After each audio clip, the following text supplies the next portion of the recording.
Oh my God. Look at that. Is that not mental?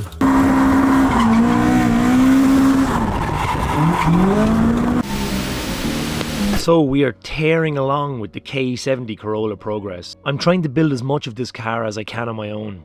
A build I can really learn on. I wanted to keep the momentum going, so I decided to strip the head of its valve stem seals. I wanted to try to get my hands into every piece of this thing, but I noticed the more I dug, the more this thing was starting to snowball. There's all the valve stem seals are out. I was terrified to do this, but Brian had the right tool, so parts cleaner and just kind of scrub it out a bit. Got the looms. Fuse box. So I haven't really gone inside this machine yet to kind of clear it out, so I'm going to take out the seats and I'm going to just start clearing all this out so we can kind of make a bit of headway here and figure out what is going on, because there's just bits of shit everywhere. Take out these old gauges, this old head unit. I think me and Dara were thinking of taking this, take the dash out and see what's hiding behind it as well, because we're going to put in an 8.6 heater. See where we're at, because I literally, the only thing I've done is, the only time I've sat in this is dragging it over here with Josh, so yeah, I want to figure out what's going on here as well. There's quite a lot of weirdness going on. License plate fiasco with the 8.6. I spoke about it in a previous episode, but there's actually a place in Ireland that makes the correct size plate, so I'm going to go for a super minimal plate. A lot of people in Ireland now have these like weird 4D gel custom plates and they don't have any information on them, so I'm just going to try and blag a simple plate until I get stopped. I have these then for NCTs and for normal stuff, but I just like the simplicity. 330 by 165, so I've made the holes on this one. I'm going to drill them and we'll put it on the 8.6. Nice. Cool. Seems to be a hard thing to find in Ireland, but there's the correct size plate that goes in and rests on the little tabs. I'm going to have to give that a little bit of a polish because the oversized plates kind of scuffed this, but looks pretty good. Darryl, you've been conned into laying out these looms. So we have, this is the one I got from Bob Slevin, I think. This, because I didn't have this, so I didn't. So we have the cover anyway, so you can plug that out if we have to. Yeah, and then this is my original one. Yeah, with the blue on it is the original loom. Yeah, we need that for the headlight, yeah, the quad thing. And then the other one is another loom that was just with the car. I think Bob gave me 2 pieces of loom. I think he gave me this as well. Yeah, it's fine though, because we have bits and pieces, and the goal is to just make a front loom. Yeah, I think the rest of the looms are fine. We haven't checked yet. I'm going to pull everything out of the car in a few minutes and see, but yeah. But as long as you can get into the car then. Yeah. Because all we need for the front is the headlights and the indicators to work, and the wipers. And then pop in. That's it. No, we'll do it. There's enough bits here. I'm glad you got the cover. Yeah, the cover apparently is... Well, yeah. Well, it's not hard to find, but it's hard to find here because there's not that many K70s anymore. Cool. Well, I'll leave you fuck around with this for a little while, and we'll just... the idea is to try and make sense of it. Yeah. People don't realise, but you're actually a qualified electrician, so... Well, you are, like... I know, yeah, but nobody knows that. They just think that you're just chilling in the background, but you have the qualifications. I do stuff. Yeah, Darryl fixes lots of stuff for a living, so if you've got a broken TV or a broken... Don't send it to Darryl. What's the weirdest thing you fix?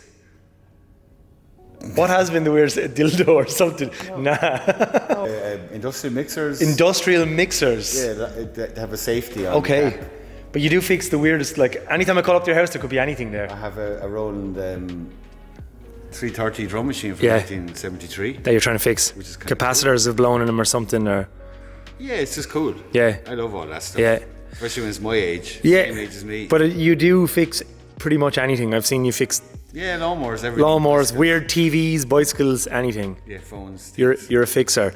But I'm not going to tell you how to contact him, so I'm just letting you know what he does. No, Bye. Apparently my number's on boards.ie. Oh, you shouldn't tell anyone. So yeah, I got some... Whoa. The motor made this like moaning sound. Mad.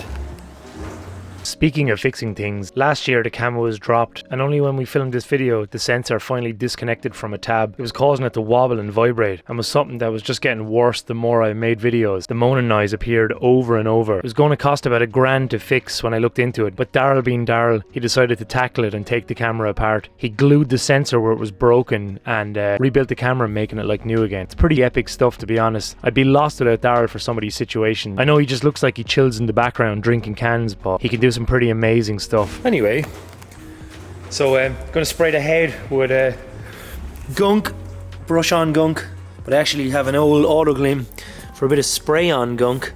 I'll just leave it sit on it for a while. She's quite crusty in here. I had no intentions of going this far, but yeah, 3 cracked pistons.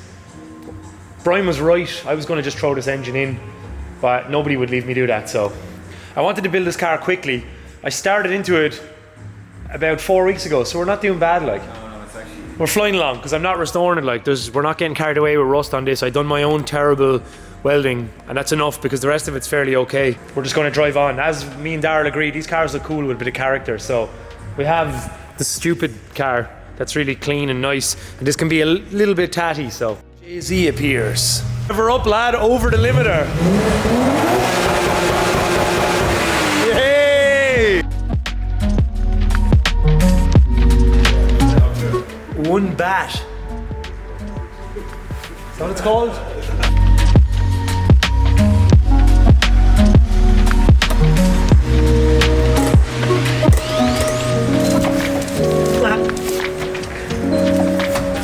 It's blue!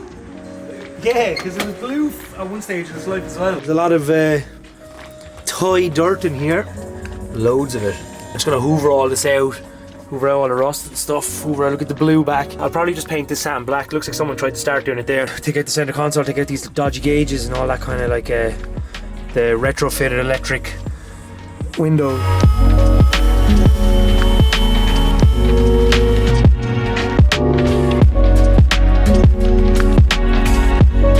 Some fucking spaghetti wiring in here.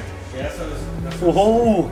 Like, there's the retro bits that can come out. Then there's like, that looks like speaker wire, is it? The snippet. you have a snip. Yeah, I have a snips in the third drawer there. The shite that's unneeded.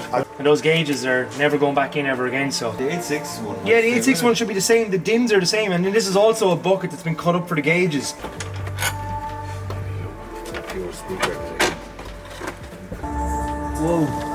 It's mad, the aircon unit went on fire or something. You'll have to gut all that out of it. What's that? What's that? No, it's got handwritten bits on the back. Those. Yeah, it's like a football Zik motor of Thailand. Yeah, look, the good gauges were only double-sided. This sticker was on the tunnel, and it says, "Worth drinking, high-tech brand." Mad. We also found out one bat. Can I hold him be Batman? You are now Batman. Ninner, ninner, ninner, ninner. One I don't know bat what is- one bat is. I don't even know if it is a bat. And there was a dodgy Sony Explode head unit in it, which is now exploded. This is a soccer team. Zik Motor Oil Thailand. Fan page. SK Zik. And then I can't read that.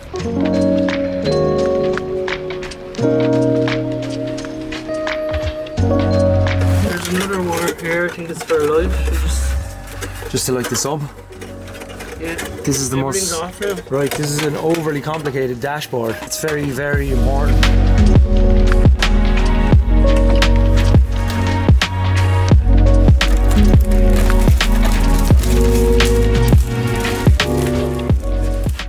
Yeah, so I need KE70 window regulators. Because these are just totally fucking... Are they gone? Yeah, they're totally gone. They've put in like a There's not a step on the card. full motor thing that's been hacked in. Hopefully there's 2 bolt mounts that line up.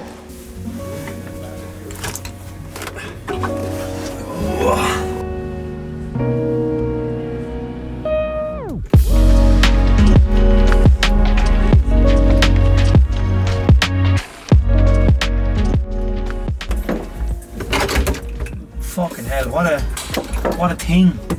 Fish.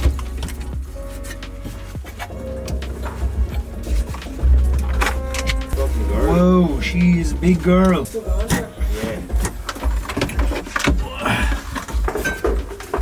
I don't know, like bit of impact here now. down. Yeah, we should put them over on the electric. Oh, we've enough sadness here now. You told me it's okay though. It's okay, yeah. Oh man. What? It's tight. Yes. The latches. Wow. 4 out of 5. Oh. No one's seen this hole.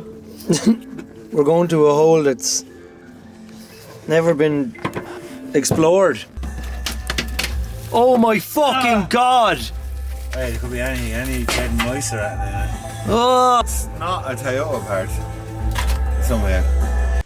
Is that like a nest on it? Look. There was a nest. Is that a nest? No, I think it's just the way the fibres are. This could be really terrible for us. That looks like it's We're gaffer breathing tape. it in now. That looks like it's gaffer tape after deconstructing completely. I got a feeling that there's a regulator or something in the hole that it should be in this. Does that kind of go there then? Yeah, but that fits that. I'm Perfect. just surprised there's no mount here, you know. Yeah, you just have to make one. We've complicated a simple project into fucking trying to put 8.6 heaters into a KE70. So we were here till like 3:30, 3:30 last night.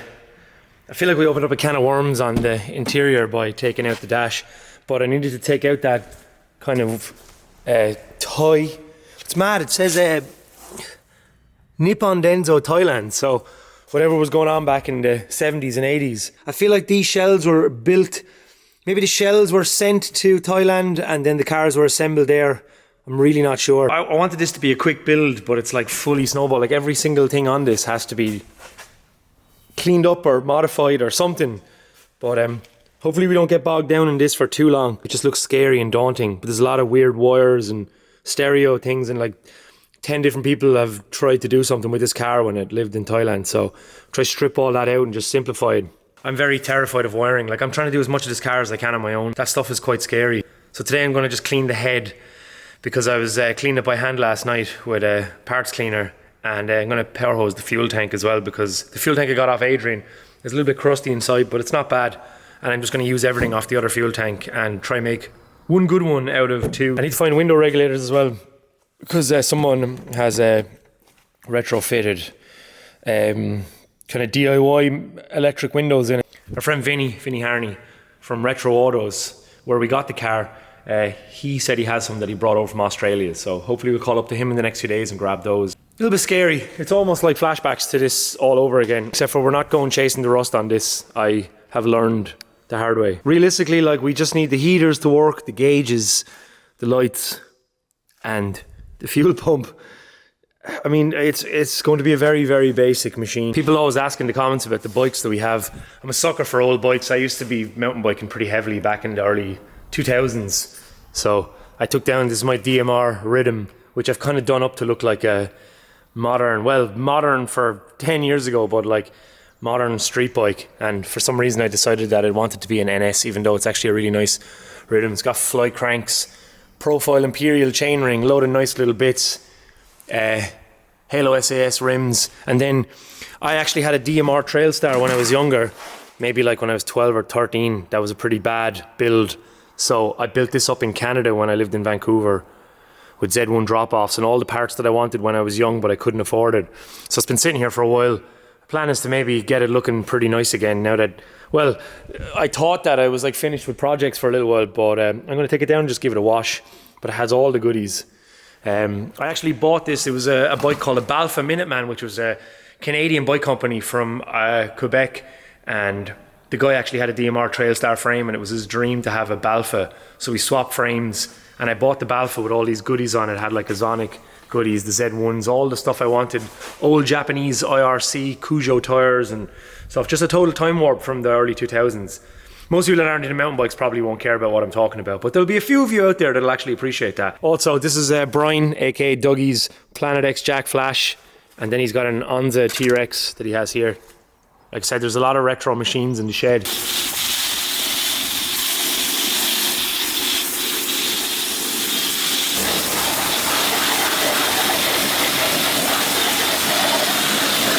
Clean the head pretty good. Not bad from how it looked. It's not absolutely perfect, but it's pretty fucking decent. Might have to lap some valves again, we'll see. Next on the list, fuel tank. Try and power hose this out, see if it's alright.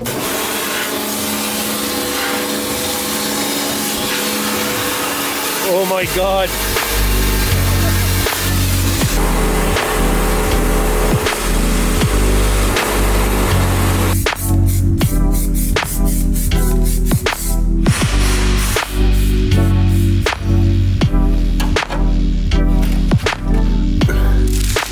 The 8.6 fuel filler neck does not fit.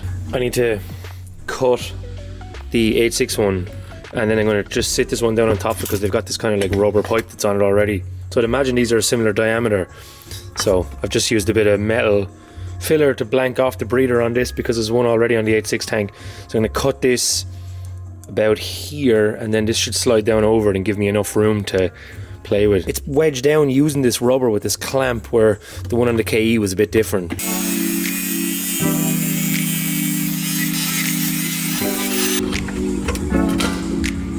So I've cut this off. I can put this clamp on the bottom and then sit this down on the top, hopefully. So easy, just like that. So that's the 8.6 lower end then, and the KE top. I hope it works. It looks like it'll work. So there was a fuel pump put into the other one, but I'm just going to use the 8.6 retainer and stuff. So this was just kind of flopping around in there. Check it out. Flows. Super lucky to have an 8.6 shop with all this stuff at my disposal. Some free stickers, engine gasket set, a new shifter bushing. There's the T50 synchros. Actually got the input shaft as well. Absolutely awesome. There's the gaskets and new nuts then for the tank. I'll throw those on now soon because I don't really have proper bolts and stuff, so I can put in our new jimmied up fuel pump setup. Take out that old gasket.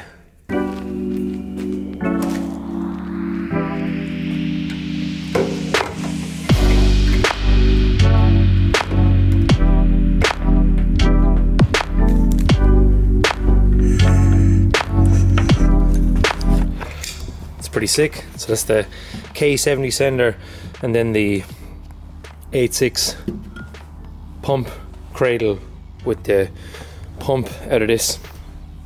Now I'm just going to botch up this, and then yeah, it should be good. Kind of homemade KE70 thing that was already on that tank, on an 8.6 tank.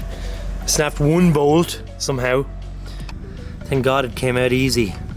Thankfully the spare that came with the flows kit for the cradle is actually the same thread pitch, so I am going to use that. 8.6 fuel tank, K70 neck. Hopefully this works. The neck of you.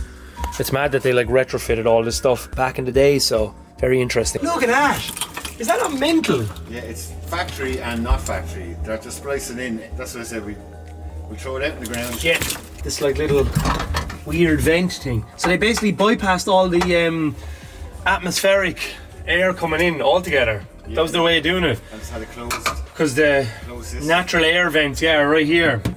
So that thing that Ruben pulled out the other night here, that's where the original fan would have drawn air from the outside. Blower, like, but I mean, it was 1979, 1980. So, a long time ago. Like there, look. That's a fascinating little thing. Yeah, that's definitely like fully like DIY looking. That's that fucking speaker wire. Do you have a? Oh, I guess the snips. Right now, look. But we need this as a reference, so I won't cut on. It's quite depressing then, how shit everything is here. Those two are going to the back. I have a green connector that meets the green connector here. This is the loom out of the car. Yes. And all this spaghetti was actually tapped in somewhere weird. Was it off the ignition? It was here and off the ignition. And off the wiper motor. Okay.